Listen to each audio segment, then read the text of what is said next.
Presentaremos la primera exposición de la segunda unidad de desarrollo de aplicaciones 2, archivo aleatorio. El equipo está conformado por Javier Avilés Cruz, Jessica Trápaga Vilchis, Fabián Luna Quintana, Cristian Peralta Camargo y su servidor Esteban Omar Mora Delgado. Archivos aleatorios. A diferencia de los archivos secuenciales, los archivos aleatorios almacenan datos en forma de registros. En el secuencial había que leer todo el archivo, es decir, que no podíamos leer, por ejemplo, los datos que estuviesen en la línea 35 del mismo sin antes pasar por todos los datos anteriores. Por eso su nombre de archivo secuencial. En cambio, los archivos aleatorios, también llamados archivos directos, almacenan los datos con una estructura diferente. Los datos se guardan en registros mediante una estructura definida de tipo type. Esto quiere decir una estructura definida por nosotros, o también llamada UDT.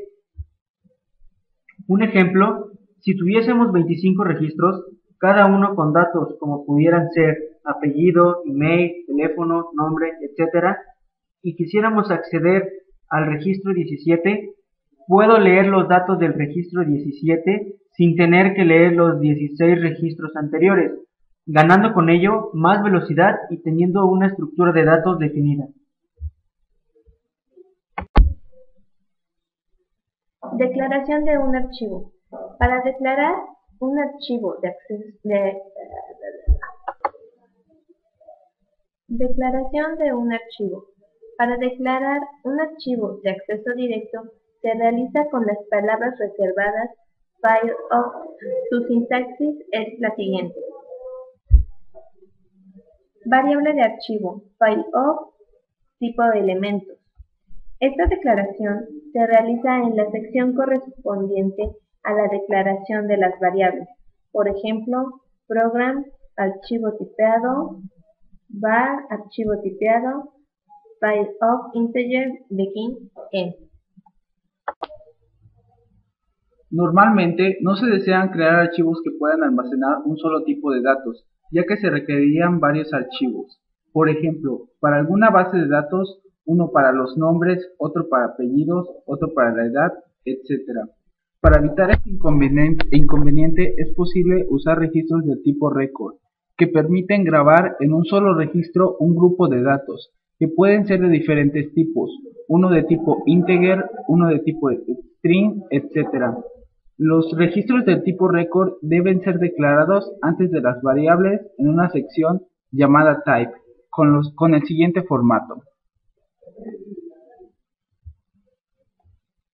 La sección type se escribe antes de la declaración de las variables. Como ejemplo, si se requiere crear un archivo el que se guarde el nombre, domicilio, edad y estado civil de un grupo de personas, el primer paso a realizar es crear un registro que contenga todos estos campos. Type, datos igual a record, nombre, string 40, domicilio, string 60, edad, integer, estado civil, string 10, end. El siguiente paso es declarar un archivo de tipo datos, así como una variable del mismo tipo, de los que se utilizarán en el archivo. Var archivo, file of datos, persona datos. Asignación de un archivo. Aun cuando se tenga declarado el archivo, no es posible grabar nada en él si no se le asigna un nombre real para guardarlo en el disco. El proceso de dicha asignación es el mismo que para los archivos de texto. Nombre.txt puede ser una constante, una variable o estar escrita directamente en el programa. Naturalmente debe cumplir con todas las reglas para nombrar un archivo. Abrir archivos. Una vez declarado un archivo, ya es posible abrirlo. En caso de querer abrir un nuevo archivo, se utiliza la instrucción rewrite. O si el archivo ya existe en el disco, se abre con el procedimiento reset. No existe ninguna diferencia entre la apertura de un archivo de acceso directo para su lectura o para su escritura. Si al utilizar el procedimiento rewrite el archivo asignado ya existe, se eliminará del disco y se creará un nuevo. Por lo mismo se debe tener cuidado al momento de abrir estos archivos. Posicionamiento en el interior de un archivo. Cada uno de los registros de un archivo está referenciado por un número específico, comenzando desde el registro y aumentando de uno en uno. La función filePost devuelve el número del registro actual. Su sintaxis es filePost, la variable del archivo. Variable del archivo es la variable a la cual se asignó un nombre del archivo en el disco.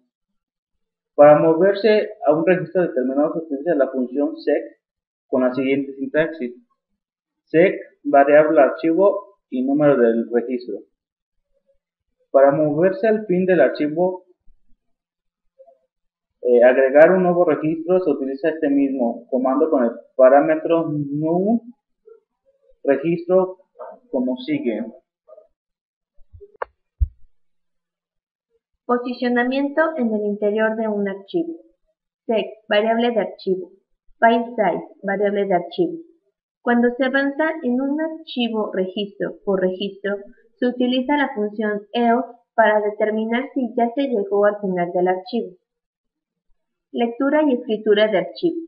Para la lectura y escritura en un archivo de acceso directo únicamente se utilizan los procedimientos read y write. Después de cada operación de lectura o escritura, el puntero se posiciona en el siguiente registro.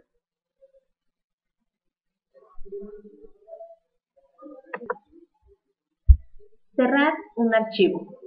Para cerrar los archivos abiertos se procede igual que en uno de acceso secuencial, utilizando el procedimiento close. Close, variable archivo.